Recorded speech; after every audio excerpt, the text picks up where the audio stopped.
sebagai wakil Allah di tengah-tengah dunia ini. Paulus bicara tentang upah dan sikap seorang anak yang taat dan hormat kepada orang tuanya. Ia punya masa depan yang luar biasa. Itu berarti bahwa anak-anak yang ada di dalam gereja, di dalam ruang gereja ini, mari kita menghormati orang tua kita. Kita hidup di zaman yang berbeda, tetapi mari kita menghormati mereka. Jangan ketemu orang tua ngomong apa, ketemu mulai bilang dia, mulai sumpah baik Tuhan. Mulai ketemu bilang banyak, baik Leo dan sebagainya. Atau mulai ngomong orang tua macam-macam. Orang tua ini dong hidup di zaman feodal, atau hidup di zaman milenial, atau masih buat itu sama kayak ketemu ada di zaman kolonial. Padahal orang tua juga bermaksud baik untuk kita. Paulus bicara tentang upah. Kalau ketemu tunduk taat orang tua berarti ketemu punya masa depan itu ada di hadapan kita. Tuhan siapkan untuk kita. Hidup dia bahagia, dia berumur panjang di muka bumi. Bila kalimatnya dibalik anak yang tidak menghormati ayah dan ibu, dong itu bisa dikategorikan sebagai anak-anak durhaka. Itu berarti bahwa kalau anak-anak durhaka, anak-anak yang tidak menghormati orang tua, yang tidak taat kepada orang tua, berarti kecelakaan besar bagi kehidupan seorang anak. Anak-anak kehilangan masa depan, berkat juga menjauh dari dia hidup, dan waktu hidupnya di dunia juga akan menjadi singkat atau pendek umurnya. Karena itu, hai anak-anak, janganlah kata perilaku, jagalah itu kepada orang tuamu dan hormatilah mereka. Dan yang kedua, Bapak Mama, di ayat yang keempat, di situ ada sebuah tuntutan untuk taat dan menghormati tidak saja kepada anak terhadap orang tua, tetapi tuntutan itu juga kepada orang tua terhadap anak. Itu harus berlaku pula bagi orang tua kepada anak.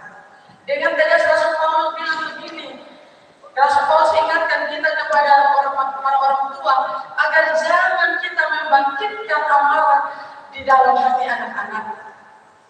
Sebaliknya para orang tua itu harus mendidik anak-anak dalam ajaran dan sebuah nasihat. Dan anak-anak kita, saya bilang ngomong anak-anak kita ini, mereka bosan dengan kita bersuara tiap hari. Kita comel mereka, kita marah mereka, kita nasihati mereka mungkin bosan dengar, tapi mereka mau lihat atau tingkah atau punya kelakuan itu yang akan mereka tiru. Jadi kalau kita mau ketemu anak-anak bisa jadi orang yang baik, maka kita harus jangan kata saja, tetapi kita buktikan juga dengan kita punya perbuatan hidup. Paulus memperkenalkan konsep untuk mendidik anak di dalam bacaan kita pada hari ini, anak yang baik, yang mendidik tanpa pamrih dan mendidik anak dalam ajaran nasihat Tuhan. Itu berarti bahwa kita bilang apa, kita buat apa juga. Kata dan perbuatan kita harus sejalan. Kita buat itu, ketemu bilang itu, ketemu juga buat itu. Jangan ketemu mentang-mentang, ketemu sebagai orang tua lalu ketemu bisa berkata apa saja, berbuat apa saja, semua mau ketemu kepada anak-anak. Ketemu lupa diri sebagai guru. Ketemu ini guru iman di dalam rumah. Jadi ketemu bilang A, ketemu harus buat A dan ketemu harus tunjukkan A kepada anak-anak itu di dalam rumah tangga kita. Mendidik anak-anak dengan amarah akan membuat anak-anak itu akan tersakiti, menimbulkan kepahitan dalam hati mereka dan membuat mereka akan menjadi anak-anak yang tawar hati. Mereka tidak akan menjadi anak-anak yang berkembang di dalam kehidupan mereka. Apalagi cara mendidik kita bila jangan. Kita sudah tidak memberi apresiasi. Anak-anak sekarang lahir di zaman yang berbeda. Mereka ini adalah generasi alfa. Sementara kita ini generasi X atau Z. Kita generasi yang sudah terdahulu. Jadi kehidupan kita berbeda dengan anak-anak kita. Kalau dulu orang tua lihat anak pegang pisau, dia akan PM mata bahasa satu, dia bilang nanti kalau tangan sudah potong baru dia bikin keras. Tapi kalau orang tua sekarang anak-anak pegang pisau, dia mulai akan harus berubah. Dia akan bilang bahwa harus bilang buat anak itu bahwa ini pisau kalau kena pasti ada darah keluar.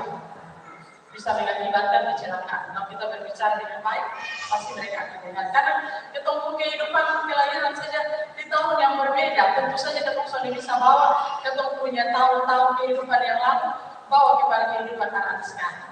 Anak-anak sekarang mereka lebih pintar, generasi alfa.